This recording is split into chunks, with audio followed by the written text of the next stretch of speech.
What's up, Podcast Land? Ponkin here with a cheeky, I'm going to say 90-second self-plug. If you follow us on Facebook, then you may have heard of this already. You know Nerdist, right? Probably. Yeah, you've heard of them. Well, Nerdist teamed up with Inkshares for a sci-fi fantasy novel competition.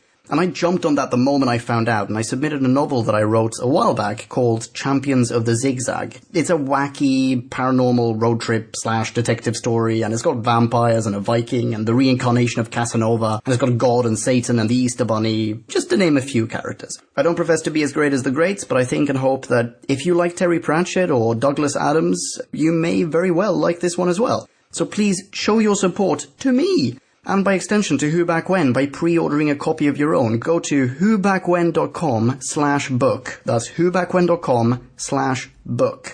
That'll take you to a page where you can read more about Champions of the Zigzag. You can even read a sample chapter of it, and you can order a copy of your own. Only the top 5 actually count in this contest, so if my book doesn't make it to the finals, you will not be charged at all. If I do make it to the finals, then you'll only be charged for a copy $9.99. But check this out. One copy costs $9.99, but if you share the book on Twitter from that page, Inkshares will actually give you $10 in credit, and that's a whole book for free! Holy crap, okay.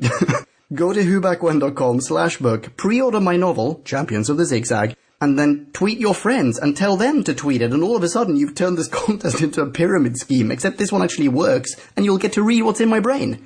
Anyway, I would super duper appreciate it, and, what can I say? You guys... I'm pouring my heart out here. One more thing, completely unrelated before we jump into this episode. I just want to say super duper thank you to Drew Back When, the Druid, the Druidhammer, the Druidmeister, the Druid, who edited this episode of Who Back When. He edited the shit out of it, and he did a fantastic job, so tell him what a great job he did on Twitter at Drew Back When. Okay, that's enough schmaltz for now. Hope you enjoyed this episode. I know you will, it's a good one. Ciao ciao. whobackwhen.com/book.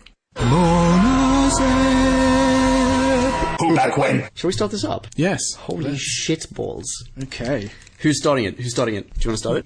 Welcome, everyone. I am Drew of many nicknames. Yeah, the Druidmeister. Yes, that's just the latest in a long line. Welcome to a bonus Who Back When episode on the nascent Capaldi era. Yes, exactly. Yeah, we're going to go through his first series. Is that Series 8? I think it's Series 8. Yes, although the TARDIS Wikipedia, whatever you were just showing me, says the Christmas special is part of Series 9, so we've already had like 9 months of that. Yeah, holy crap. Yeah. Fantastic. Hang on, dude, introduce me. Tails off. Oh, everyone, you may not know, but this is Ponkin. Oh my god, hi. How you doing, man? I'm fine, thanks. Are we going to address the elephant in the room? I'm sorry for calling you an elephant, Pete. Well, you pretty much have addressed him already. You better bring him in. We have a special guest. He may be popping in and out of this episode. Ladies and gentlemen, I hope you're sitting down. If you're not sitting down, just sit down right now because you're about to fall down if you're not. With us in the Who Back When studio today is Peter Capaldi. Peter Capaldi! Welcome to the show. Thank you.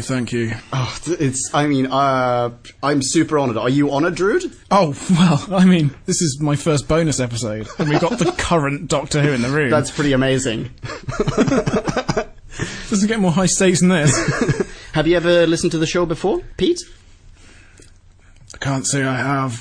This is just a promotional thing, if I'm honest. But hello, everybody.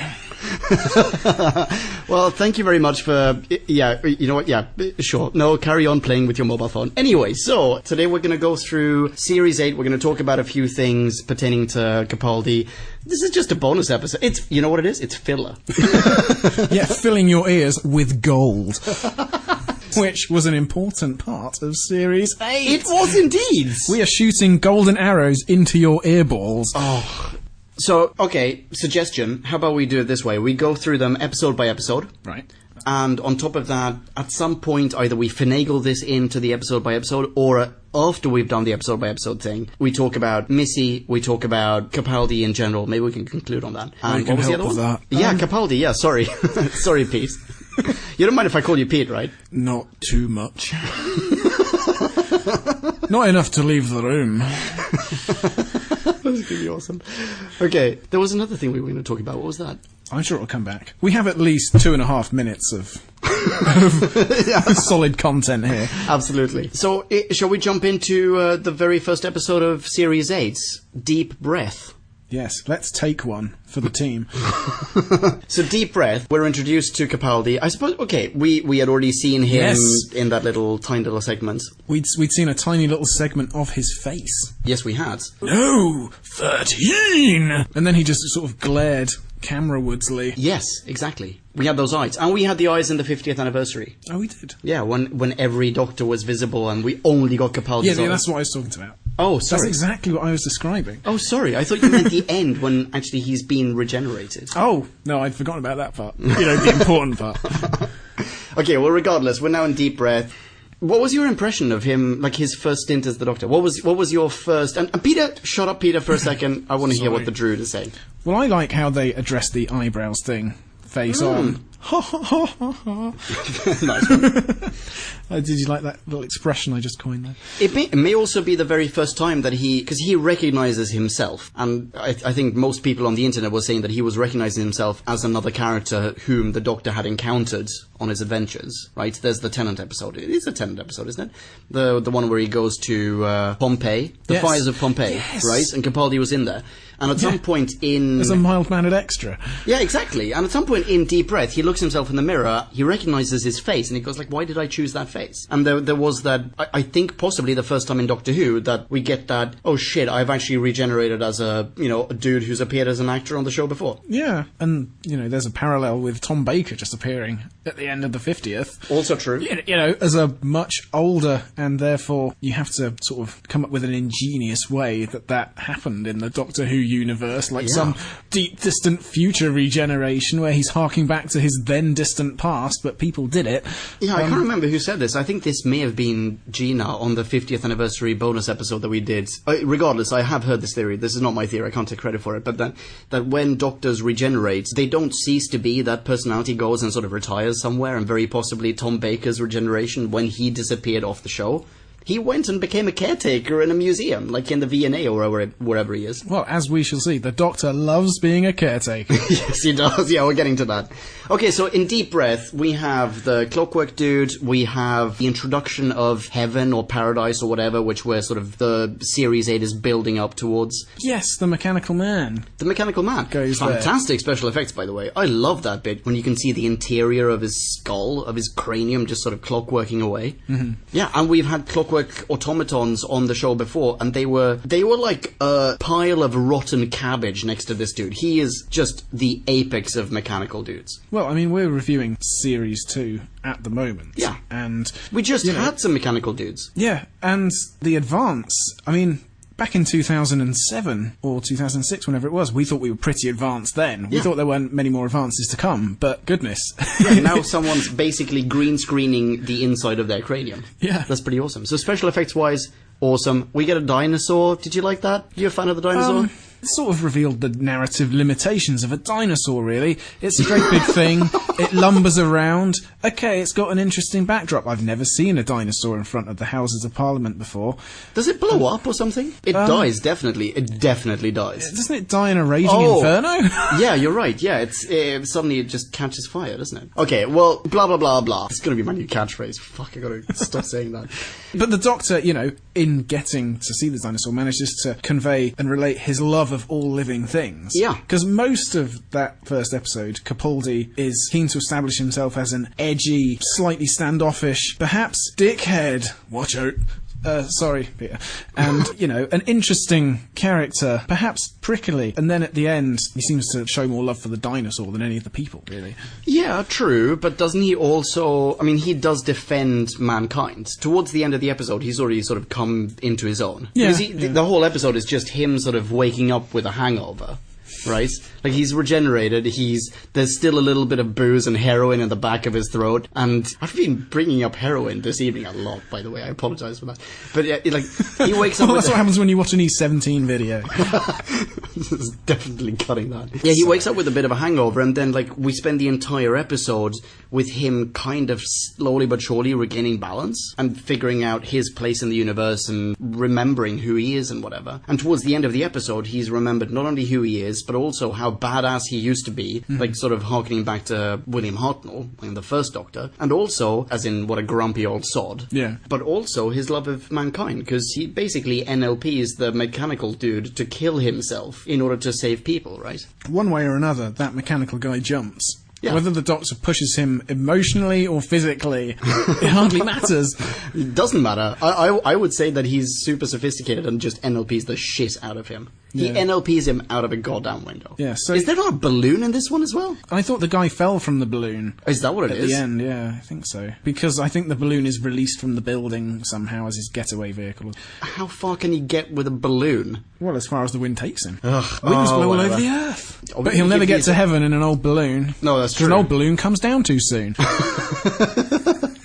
Is that a lyric from something? It's an old scouting song. You'll never get to heaven in a biscuit tin because a biscuit tin's got biscuits in, and you'll never get to heaven in Arcala's car because Arcala's car don't go that far. Oh, nice. Yeah. Oh, I feel like I missed out not having been a scout. I have now communicated to you all the joys you missed out on. That and burnt marshmallows, as in, you know, marshmallows. As in charred black. But anyway, that first episode was sort of notable for, I remember the reaction to it almost more than anything from the episode, where they've been building up Capaldi as the new Doctor, and suddenly, because he wasn't super cuddly-wuddly, like Tennant or Smith, not as friendly-wendly, suddenly everybody was comparing him to Colin Baker, who was an arsehole. Yes, the great precedent arsehole Doctor. And suddenly everyone was convinced that Capaldi was just him, back and grumpier than ever. Yeah, but the Doctor is also part arsehole. I'm assuming that Gallifreyans have anuses, but, like, he is part arsehole. Going back to... I have very limited experience of the classic Doctors, but William Hartnell, we very recently finished the original... William Hartnell was a total douchebag. I mean, he was sort of this... I think he's been called on the show before, in fact, sort of a Mr. Magoo arsehole transporter accident. Because he's bumbly and almost senile, but he's also such a dick. Like, he left his granddaughter in post-apocalyptic London. He just willy-nilly kills people. He throws a dude out of a window. He laughs at Rome burning. Like, he is a shitbag. And I love him for it.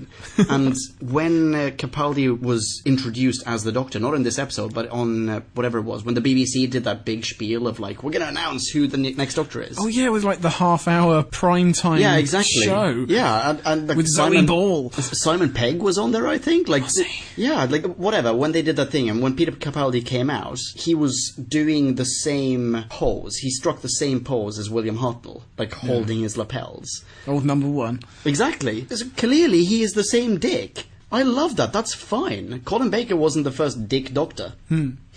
Dick Doctor. Good to know. However, okay, so hang on. What was your point with that? I feel like I very rudely interrupted you with that. So people reacted to him. People criticise Doctor Who for being too safe. They criticise it for being risky. Hell, all I do in my reviews is criticise it. But Same here. This whole series, the Doctor kept a lot of cards close to his chest. His character developed very slowly in a way. He revealed more and more as time went on, and you never were quite sure. Maybe he just couldn't be as easily pigeonholed as the previous few. You know, from the first episode, you sort of knew exactly where they would go with things. Yeah. Or a lot more things. Well, anyway. Okay, take Tennant's first episode. Yeah. The Christmas invasion. He spends most of it in bed. Like, he's just asleep for the entire episode, and then towards the end he wakes up, is a little bit wibbly-wobbly, and then he goes full-on badass. Like, he just straight up, his hand gets chopped off, and then he grows another one, and he just straight up murders a dude, the rock-hard alien, throws him off the spaceship, and just walks off. It's like, yeah, that's the kind of dude I am. Fuck you, Tennant. That's not the kind of dude you ended up being. You ended up being like this super nice, chill guy. Yeah. Right? Oh, yeah. But that's a first episode where you don't get to know him at all. Well, okay, maybe after the end of this first series, do you feel like you know Capaldi as a Doctor? Yeah. Yeah? Yeah. Okay, well... Maybe we should just jump back and forth in time here a little bit. I freaking love Capaldi. If it's good enough for the Doctor, it's good enough for us. Yeah. By the way, you've been very quiet here, Pete. Are you okay there? Sorry, I was just wondering when I could leave. Don't get me wrong, I like you guys and all, but I feel like I want to retain some of the mystery. Fair enough. Wait, I've had enough. let's get a few things straight. This is future Capaldi here, fucking incensed, because by this point in the recording, I'd actually fallen asleep, and so one of these cretins took it upon themselves to make it sound like I was still awake. But instead of capturing some of the majesty of the 12th Doctor, they decided to go with a sort of weird stoned Andy Murray vibe. I'm hearing this for the first time, and I'm as shocked as you. Seriously though, I should also say by way of legal disclaimer that in no way should it be taken that Peter Capaldi was present at this recording and contributed any of this fucking shite. Okay, I don't want to interrupt you because you're clearly saying some really interesting things, but I'm going to interrupt you. I'm going to ask the Druid. Hello. There's one more thing that was revealed in the first episode, and I think we kind of need to speed up a little bit if we're going to get through all 12 of them, plus the Christmas bonus. Yes. But one more thing was revealed. This is the first time that we hear of paradise and heaven. Yes, right? Because the Clockwork Dude, he dies, and then I think we actually meet Missy at the end of it. Yes. She's like the welcoming party. Yeah, exactly. They're in a garden or whatever. Yeah. Okay, what was your thought after that first episode? What was your thought where suddenly you're seeing paradise? Well, I mean, obviously I was intrigued, and it's not going to be heaven in a religious traditional way. Sure. It's going to be a Doctor Who spin on it or inversion of it. There's going to be a sci-fi take on it in some way. Yeah. And, I was completely fine with that, given that in Series 2, obviously, we've met the devil That's himself. true, yeah. So we've met the devil. After this first episode, they really could have gone almost any way with it. Yeah, very true. And so that was one of the things that really did keep me watching episode after episode. I was going to say, only a week or two ago, I re-listened to another New Who review that we did, that JD and I did, of Tooth and Claw, the werewolf one. Mm-hmm. The one with Kung Fu monks. Such a shit episode. Anyway, whatever. You should listen to our review, though. It's one of my faves. Anyway, in that one, now I can't remember who said this. I think JD says this, that there are so many, mystical or religious or mythological, whatever. There are things that are not sci-fi based, that are sort of quote-unquote fantasy based, non-science fiction. And I'm not trying to offend anyone who believes in either religion.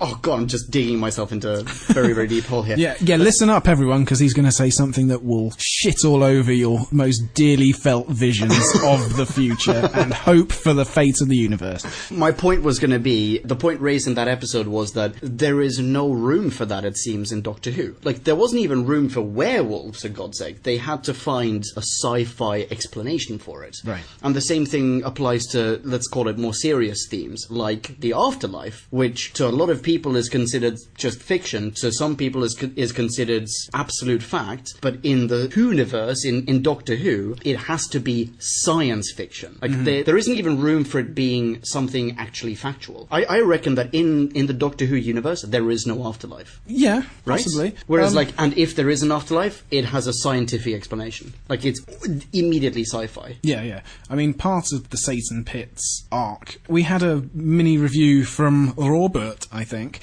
who drew attention to the fact that in that episode, the devil says a lot of interesting things about how before time he was put there by, I don't know, angels or some supernatural force. Sure. And Robert's point was that in this episode at least, a lot of things were left unexplained, and he thought that was quite courageous of the writers to sort of do that within the context of Doctor Who. But certainly within this series, I was going to say, in Series 8, that is not unexplained. That is very much explained. Yeah. Anyway, let's speed ahead to that explanation. Yes, let's speed into the Dalek. Oh my god, into the Dalek. It's got an actor from Spaced. Fantastic. Thank you very much, Tyres, for still having, just time to act. Between drug binges. And delivering parcels. I loved Into the Dalek. I thought it was fantastic. It has a really good plot. It's a lovely homage to the Fantastic Voyage or Inner Space. Inner Space, that's the one. And at this point, I feel like Capaldi is already himself, right? I think at some point in the beginning... He certainly takes charge more naturally in this episode. Yeah, and he's super cynical as well. Cynical and sarcastic. He's already the bastard I want him to be. He doesn't trust anything. Anything! and also we get the first introduction of Capaldi hates the military, right? I think so. Yeah. Which is another season-long theme. Yeah, exactly. Holy crap, actually that's something that we need to do in this bonus. We need to just list the themes and then splooge all over it and just call it a day. What the fuck buck of glory are you on about now? Okay. Fair enough. So what were the high points, low points of Into the Dalek? I think the low point was, fiddle around behind this circuit board and the computer will sort of fix itself. I mean, I just seen Leon working some of his magic with the recording program tonight. And computers are incredibly complicated things. You don't just shove a fist in there and waggle it. That's what she said. Okay, so that's the low point. What's the high point? Well, the high point is seeing what they did with the interior of a Dalek. Do you not think that's a bit fucking obvious? Yeah. Yes, it does have a sort of space feel to it after a while, Yeah. because there are chutes and there are dumps and... Sure, but in the same way that if you watch The Fantastic Voyage or Inner Space and you're inside a human being, you know that it's a human being. Or if you watch that episode of Rick and Morty where they're inside a human being, it's hilarious. Anyway, like, it's basically like you go to Disneyland, but it's all slimy. I mean, that's it, right? Right, yeah. It has the architecture of something man-made, and the same applies to the interior of a Dalek. I thought it was really cool. You have sort of the quote-unquote antibodies that fly around and zap anything alien. Yeah. I like that. How did you feel about the architecture of the Dalek? Inside, we now have absolute definitive proof. There is shit tons of empty space inside a Dalek. They could have built the Dalek casing to be so much smaller and, like, compact. Yep, they could have fitted more weaponry in there. Yeah, exactly. Or as, in the second ever Who Back When review, the Daleks, Flapjack, aka the Jackhammer, he said that there is so much space in there, there is space enough for a huge lithium-ion battery. And at the time they were running on static electricity. Like, there's just empty space, just make it fucking run on earth or dirt. You don't have to, whatever, be confined to metal. Doesn't matter. Flapjack, you are vindicated. Well done, Flappy. Okay, here's another really, really positive thing about Into the Dalek. There's that retrospective of all prior encounters with Daleks. Like when he shows the Dalek inside whom he is, inside which he is, inside... I want to say whom. I want to personify this thing. Well, so does the episode, doesn't it? You're really, right. really plays on that boundary. Okay, so when he is inside the Dalek, he shows the Dalek... so hard right now. He shows the Dalek all these images of his own memories of having encountered the Daleks before. And we get to see Daleks from prior Doctors. That's awesome. That does not happen a lot, right? The only parallel I can think of off the top of my head is the the Christmas episode with the new companion guy who thinks he's a doctor. Future Capaldi again. He means the fucking next Doctor. Wait, the next fucking Doctor. Oh, fuckity bye. And the guy from The Walking Dead. He's got the Doctor's wristwatch on or something, or the Master's watch or something. Some MacGuffin, and suddenly you sort of whiz through all the previous Doctors in a sequence near the end, I think. Interesting. Yeah. I don't remember that. I'm looking forward to rewatching that though, because I just fell in love with that guy's performances while I was falling in love with The Walking Dead. Because that guy is in The Walking Dead. Have you watched The Walking Dead? I have not. Oh, dude, watch it. Treat yourself. Okay. I was going to say another thing. Isn't it in Deep Breath? Didn't we skip that? That at the end of the episode, she gets a phone call from Matt Smith. Oh, yes. It is in Deep Breath, isn't it? Sorry, ladies and gentlemen, we've only watched these episodes once, like when they aired. Yes, it's right. He was away from Doctor Who for all of 45 minutes. Yeah, and like, just in case the fangirls who are super duper in love and have like the biggest crushes ever on Matt Smith, in case they feel like, this guy is too mature for us to have a crush on, like, we're gonna abandon the show, let's throw in Matt Smith in a throwaway scene that is so cheesy. I'm sorry, it is so cheesy. Well, one man's cheesy is another man's deliciously heartwarming. I'm not going to say that I'm that other man, but I'm sure there are people of that opinion out there. Yeah, sure. No, okay, fine. I do agree with that. I understand that. But I loved it. I hated it. Anyway, so... I hated it too. Thank you so much for your candor, Pete. Okay, so Into the Dalek, thumbs up, thumbs down. Actually, we should do that. I'll put a thumb up the Dalek. Put a thumb up to the Dalek. Let's retroactively thumb up, thumb down for Deep Breath. Less so actually. Less so. Yeah. Are you sort of wobbling in the middle? Yeah, I got a wobbly thumb for that one. Okay, wobbly thumb from you, thumb up from me. That's as detailed a rating as we're going to give these episodes this time around. Yes. Next episode, Robot of Sherwood. The first Mark Gatiss episode. episode of this series, and therefore... It shows. Yes? I think it shows. Do tell. Did we not talk about this? The whole climax of the show, if you will, is massively Gatiss-esque. I don't think that's a bad thing necessarily. I like this episode, and actually before we press record, I think you agreed, or possibly I agreed with you. I think actually you... We were of one up. mind. We were of one mind. No one needs first credit for this. Whatever. It's a great episode with the exception of the goddamn golden arrow. Why is that golden arrow scene in there? To just catch up with a ship moving through the air in the shape of an arrow. There's no arrow-shaped slot for that to fall into. It just needs gold somewhere. It just touches it, and then, oh, really, it had an effect now. Utter nonsense. I mean, if they can build something that receptive to gold, can they not build something that works with another element? Yeah, I suppose. You're in Sherwood, make it receptive to moss. Yeah. So my thumb was up all the way through that episode, and then suddenly it plummeted. Okay, so Sherwood gets a thumbs down from you. Oh, overall, I'm I going to need give this two one... thumbs, really. Oh, wow. 2 thumbs, and one is up and one is down. Oh, hot. So many times have I wished that I had 2 thumbs per hand. It would make things so much easier. For me, singular, of Sherwood gets a wobbly thumb, because I feel like this is a hugely entertaining episode up until the climax. And I really enjoyed the whole...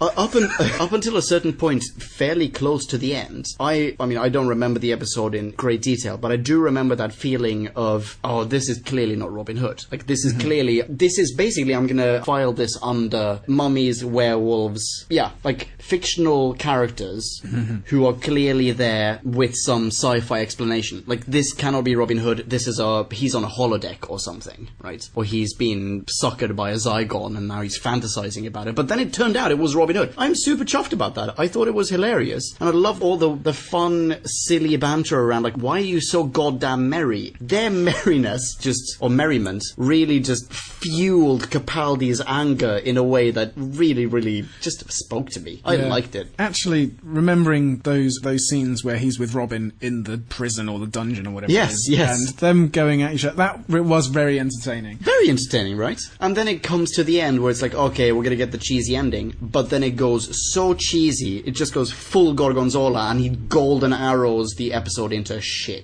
Yeah. Such a bummer. There should be a commonly used phrase coined out of that, like jumping the shark. I was just gonna say! Golden arrowing. Golden arrowing, absolutely. Yes, okay, new phrase, that's happening. Again, we are of one mind. I was about to say jump the rock. Okay, alright, fine. So, Robert of Sherwood, wobbly thumb, at least for me. Yeah. Alright. But I'm still excited to hear what the next episode might bring. Oh, Listen. Yes. Peter, what did you think of Listen? I can't really remember it. Slowly getting drunk in the corner here.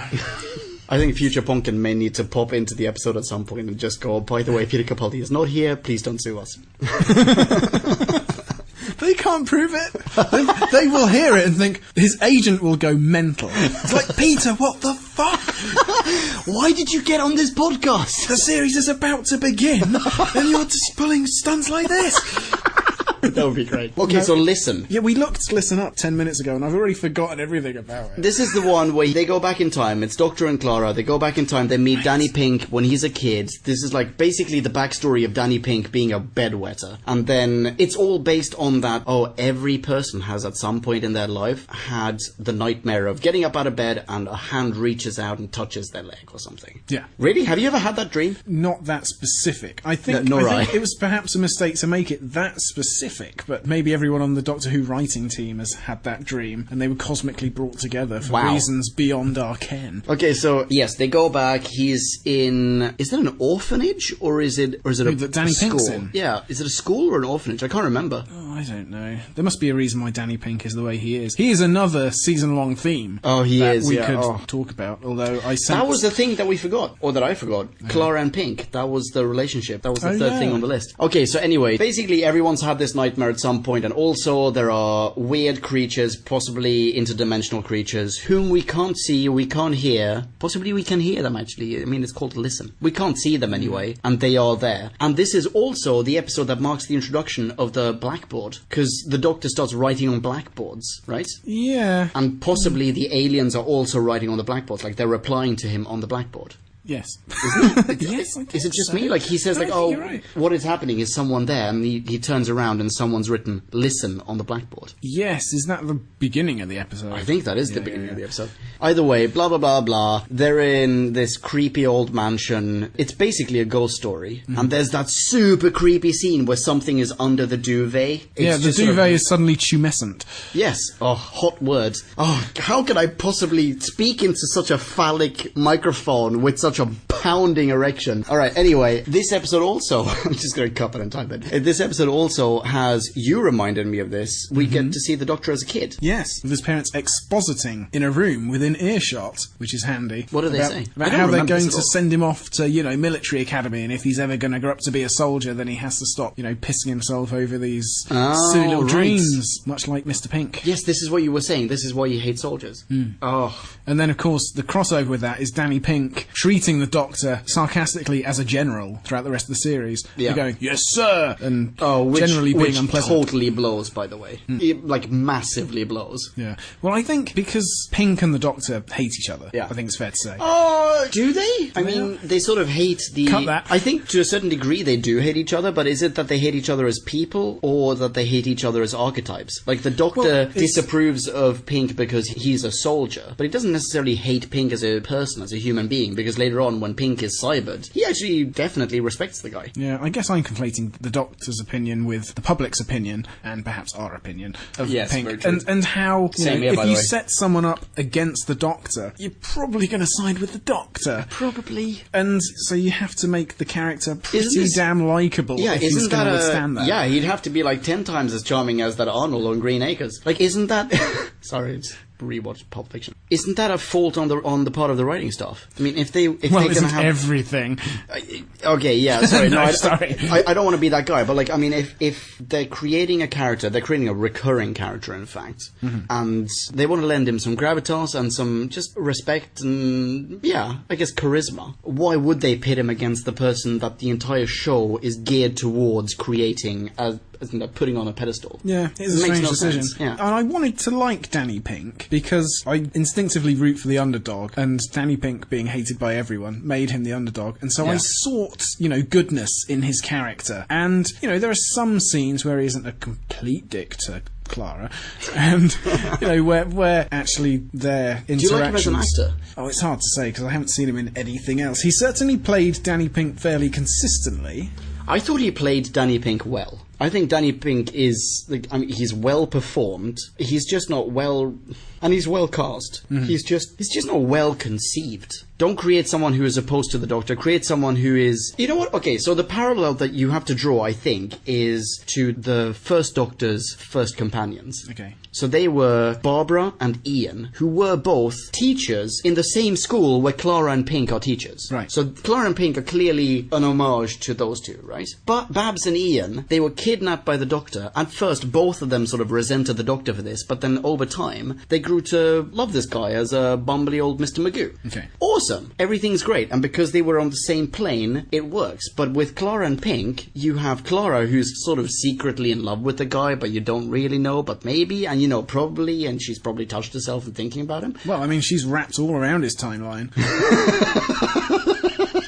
Nice. But she's also super keen for Pink to bone down. Pink, however, hates the Doctor, or disapproves of him, so they're no longer on the same plane. One is pro-Doc, one is counter-Doc, or contra-Doc. Yeah, it doesn't work out. And another parallel that struck me is Rose and Danny, because Rose is all about the Doctor. And, okay, Clara is more about Pink than Rose is about Danny after about 5 minutes in. Wait, hang on, Danny... Oh, no, you mean... Is his name not Danny? No, it's Danny Pink. The other one is shit. Mickey. Mickey. Mickey and Ricky. Right, yes. Sorry, Danny Pink. Meh.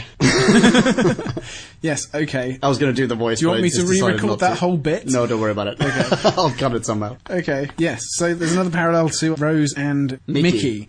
Yes.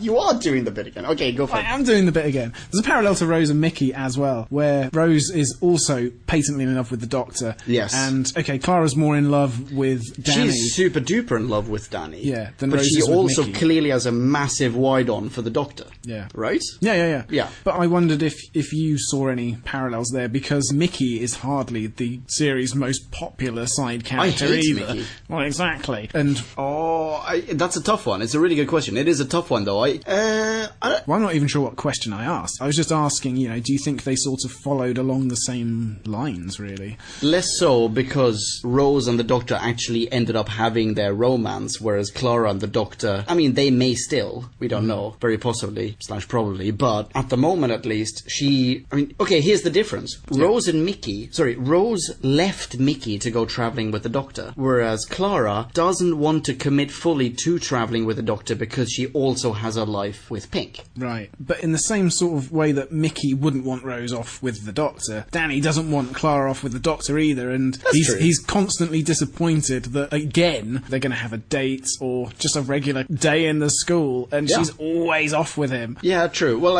as a mere mortal, he can't really compete with the Doctor. No. Yeah, which I guess is the problem underlying this entire argument. Anyway, listen. Yeah, thumbs up. Definitely. Thumbs up it is. Alright, next up, Time Heist. Hang on. Oh, crumbs. We are 45 minutes into this 10-minute bonus episode. This may need to be a double feature. Yeah, we have ladies who like us. Yes, we have ladies who like us waiting for us. So we're gonna speed through to include the next one, and then we're probably gonna break and do this as a two-parter. Okay. Well, We'll I mean, see. you described earlier the next one, Time Heist, as it's Time Heist. So, would you care to elaborate on that? Okay, so I think Time Heist, from just about a minute into the episode, proves that it's going to be super witty, not super witty, but super clever and super fun. From Slick. the moment, slick, yes. Yeah. I mean, it's Ocean's 11, but it's... This is actually one that you and I watched together, I think. We watched this at your place. Yes, it that's was. true. Time Heist, I mean, it's a heist movie wrapped in the weirdest, wibbliest, wobbliest elements of Doctor Who. It's lovely. And it's from that, 1 minute into the episode where the Doctor picks up the phone, he goes what could possibly go wrong by me answering the phone? And then cut to him in the exact same pose, holding a memory slug, whatever it's called, the amnesia slug thing, just screaming. Hilarious. Yeah.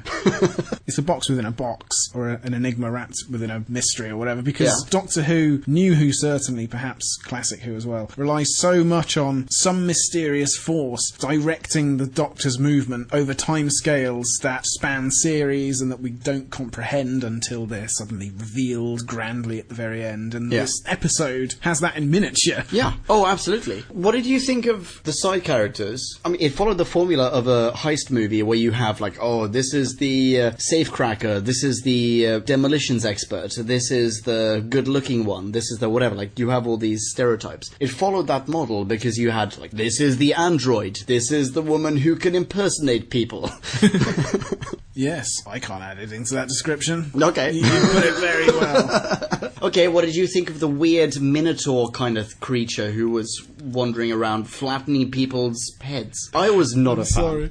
So there was this dude who had I want to say it's... Oh, I saw this episode twice and I still can't remember it properly, but there's this thing that looks kind of like a Minotaur, and it has horns, and the horns transmit some sort of weird pressure beam onto someone's skull. Anyone who tries to steal from the bank, basically, and it then... Yes. The people turn around and it ends up revealing that, holy fuck, it sucked out their brains or something, or it compressed their cranium. Yeah, their heads have become punctured footballs, is what they are. Yeah, exactly what they look like. But then also, weirdly, they're still alive. But then, towards the end, it turns out, actually, let's have this Minotaur couple go to a planet and dance around in a field. Yes. Oh dear, that wasn't me coming, by the way. That was a realisation of Really? Why is there a puddle there? intense disappointment. That was when my brain got sucked out. Okay. Yum. I could just do this episode by myself. I can be Ponkin as well. Yeah, okay. I'll give it a thumbs down then. Really? Holy shit, man. This is the first time that we're properly, disagreeing. I'm absolutely giving this a thumbs up. I think this is a very clever episode. Mm-hmm. I think the acting is good. At least, okay, the Doctor, I feel, is really good in it. Clara, I feel, is really good in it. The overall plot of it, I mean, it's stolen from every single heist movie ever, but it's really good. The side characters are okay in terms of acting. I don't really give a shit about them. They were a little bit too good looking for my taste. Basically, they follow the model of, ladies ladies and gentlemen, okay, here's an insight into our lives. We were in the company of ladies, and for some reason we were watching Backstreet Boys videos. And there was a debate over who is the best looking Backstreet Boy. That ended up with us pointing at the person who was the potentially at least one of the best looking Backstreet Boys as being almost too good looking to have talent. And the same thing I feel applies to the side characters here. Like, they picked people who looked the part, like who really looked hot and cool and blah blah blah, whatever, blah. Like, I don't give a shit. They're people who should be on a dance floor. They shouldn't be acting. That's my problem with them. But overall, it was a cool episode. Yeah, I'm not saying it was worthless, but I've been giving a lot of thumbs up, and I do remember feelings of ambivalence about this series. Yeah. And so I am retrospectively imposing a thumbs down on this to suit Fair the narrative enough. arc of my brain distorting reality. Okay, fair enough. Because the next episode is The Caretaker. Goddamn right it is, and it's going to be the last one that we review in this episode. Stay tuned for part 2 of our Capaldi Series 8 double feature. Does this mean I have to come back again next week? Only if you want to, Pete. I mean, it'd be great. I mean, you're here. If we should interview you. Should we, Drew? Well, I mean, it'd be a missed opportunity. It really would. That would be embarrassing, wouldn't it? If Who Back When just didn't interview Peter Capaldi when he rocks up. Anyway, yeah. Well, Pete, we'll get to you in the next episode. Let's talk about The Caretaker. What did you think of The Caretaker? I thought it was... I mean, I set this up as if I was going to give it the biggest double thumbs up ever, and then I remembered the robot. Yeah, the robot is so shit. Yeah. So, okay, the robot is totally shit, and there is one special effect in this, which I shit you not. Okay, you know what? If people who worked on the special effects of this episode are tuning into Who Back When... Or if Peter knows them and can get them to listen. Yeah, please do, Pete. I swear to God, that special effect was stolen straight off a template from videocopilot.net. And here's the thing, that same special effect appears in which film, Druid? I'll give you a hint. I'll fucking point at it. It appears in Star Trek Swing Shift. Holy moly. Yes. The energy wibbly wobbly in Sector Z Alpha in Star Trek Swing Shift. Yeah. Used the exact same template. I did no work. Just stole a template. The effect of the robot spider soldier thingy in The Caretaker suddenly appearing from a different dimension or a different time. I can't remember. Like, either way, like it dematerializes, right? And then it appears again in this circular thing. Compare that to the, I think it's called Energy Sphere or something, tutorial on videocopilot.net. I swear to God, they just nicked a template from there. So what's left of Caretaker? Special effects aside, and really, really shit robot spider soldier aside, this is the best the Doctor's ever been, in my view. Yeah, it's certainly the most fun. Yeah, definitely. Well, since Robot Sherwood, I suppose. Yeah, okay. Every 3 episodes, the Doctor is allowed to be fun. But most of the time, he's a cynical bastard. That's true. But he has the capacity to be fun, don't forget. So how do you feel about, I feel like there are 2 dynamics, like character dynamics, that are important in this episode. One is between the Doctor and Pink, because the Pink is constantly just wondering what the shit is going on between Clara and the Caretaker, right? Which is hilarious. And then there's between the Doctor and just the random little girl who then ends up being the co-star in the next episode. Yep. Which, by the way, ladies and gentlemen, this is like, heads up, you absolutely have to listen to the next episode, because we're going to talk about this little girl. I am so pissed off that just some random chick gets to go into the TARDIS and go to the moon. God damn it! She hasn't deserved it! Okay, we're not there yet. Anyway. Pisses me off. Okay, anyway, how do you feel about these dynamics? I see these questions coming, and I'm just a rabbit in the headlights. Can you break down for me? Pink. This characterization. I can't think of what to add that we haven't already said about Pink. Sorry, it was like 11 months ago. Yeah, okay, really fair enough, I suppose. Without being able to remember a single whit of dialogue. So in this episode, there's that joke of Clara telling the Doctor, I really like this guy, and the Doctor thinking, this guy is the geeky dude whom he saw her with. And then... What, the Matt Smith clone? Was that? Yeah, exactly. Yeah. It's like, obviously he wears a bow tie. Obviously you like him. I'm so flattered. And then after a while of the Doctor going, I totally, you have my blessing. Completely. I mean, rub my dick for good luck. And then after a while, all of a sudden, it's revealed that it's PE, which is what he calls Pink throughout almost the entire rest of the series. Like, hey, PE. Yeah. Which is hilarious. Okay, what are your thoughts on that? What's your take on that? To me, it's just fun. Yeah, Yeah, it's very enjoyable. It's light-hearted. As much as the Doctor strives to be darker with each succeeding series, because that is what a lot of people want, and they want to go to that place. That's where cinema is heading and where film and TV is heading. Yeah, basically all media are plunging us into an ever-darkening abyss. But it is nice to, see a bit of range in what Capaldi does. And Peter, if you get tired of my constantly complimenting you, just tell me to stop. But he's not going to tell me to stop. He was an established actor, more than Matt Smith was, definitely. More than David Tennant was, just because he's had a much longer career. And so, with Capaldi, there was... also, you could argue he's a better actor. Well, yeah, and there was the expectation that he could bring much more depth and complexity and range to the Doctor. And so in this episode, it's good to see him going to this other extreme. How does that make you feel about Pink? I mean, I realise this is the Capaldi bonus episode, but, like, the Doctor treating Pink like he's just some total schlemiel, how does that make you feel about Pink? Does that make you, as part of the audience, relate more to Pink? Think him more adorable, whatever? Or does it make you just resent him? It's complicated because in Doctor Who, no interaction can ever be taken on its own at face value. Because you know that in Doctor Who, it's all leading somewhere. Yeah. And there is deeper significance and resonance to be found in potentially every line the writers decide upon. Sure. And so, if the Doctor hates Pink in this way, you almost suspend judgment because you know that one way or another it's going to be borne out by stuff you find out later on or some new twist or conclusion. Okay, yeah, fair enough. Yeah, that's my lovely way of describing Doctor Who, by That's the way. my way of wriggling out of the answer. Well wriggled. Overall, what are you giving this? Are you giving the Caretaker a thumbs up, a thumbs down, wobbly one? I'll give it a thumbs up on the diagonal. So, 45 degrees off true north. Oh, interesting. And you're taking that down from a full thumbs up because of what? Because of the spider robot? Yes. Okay. Purely. Spider Robot is kind of shit. I mean, I'm not going to assign a numerical value to this rating, but yes, I suppose this is not a perfectly perpendicular, straight up thumbs up. It's a slightly diagonal one, but it's only ever so slightly. I love this episode. It's awesome. Cool. What better way to bow out on part one? Holy crap, man! Holy crap! We've probably missed so many references to Missy and to the Paradise and whatever, blah, blah, blah, blah, blah. Ugh. But we have detained you long enough. Yes, we have.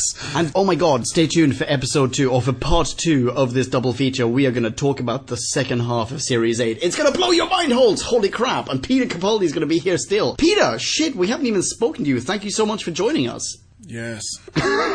A man of few words. Yes. Thanks, Peter. Ladies and gentlemen, are you following Drew? You should. The Droodmeister, the Droodhammer, the Drood. The Drew Back When, as I am on Twitter. Yes, follow him on Twitter. He is at DrewBackWhen. I live to give. Awesome Twitter handle. I'm so jealous. I wish my name rhymed with who. Okay, and if you want to follow me on Twitter, you can. I am at Ponken. Here's a soundbite of JD singing how you spell that. Ponken, Ponken. Thanks, JD! Catch us in the next part of this bonus episode. Our next New Who review is probably going to be the Satan Pit. After that, actually, let's say this on the air as well. I'm going to pop this on Facebook, but please, for the love of God, after that, we are reviewing Love and Monsters. It is the shittest episode ever created of any show, let alone of Doctor Who. Please send in your minis. Tell us how to improve it. Tell us what made it crap. Tell us why you hate and or love it. We want to hear it. Our next classic review is going to be The Underwater Menace. And our next Audio Who review is still going to be We're in Dawn. And yes, in brackets, I still hate the shit out of it. Thank you so much for listening. Catch you in the next one. Rock on and ciao. See ya. Amateurs. Thanks, Pete. You've been a treat. Kablamo! Did you enjoy the show? Then please do what the cosmos compels you to and spread the gospel of Who Back When. Tell your friends. Don't have any friends? No problemo. Tell some strangers. Like us on Facebook. That's facebook.com/Who Back When. All in one word. Are you on Google+? Then find us on Google+. That's plus Who Back When. And when you do, tell us why you're on Google+. Who Back When just got its very own Twitter account, no lie, so give us a follow. You guessed it, that's at Who Back When, all in one word. Check us out on SoundCloud, vote us up on Reddit, listen to us on Stitcher, and head on over to our website, whobackwhen.com, where you can leave a comment, submit a review of your own, and peruse our visual index of aliens, monsters, and more, which increases in kablamos with every episode. And lastly, give us a rating and review on iTunes. Not only would it make us super chuffed, and it really, really would, but as thanks, we will transmigrate your iTunes nom de plume into the credit list of trailers for fake Doctor Who audiobooks produced by Who Back When. Have a poke around our bonus episodes to make more sense of that. That's it. Rock on and be rad and excellent to each other. Catch your earballs in our next classic Who review, new Who review, or, still funny, audio Who review. Ciao. Who Back When?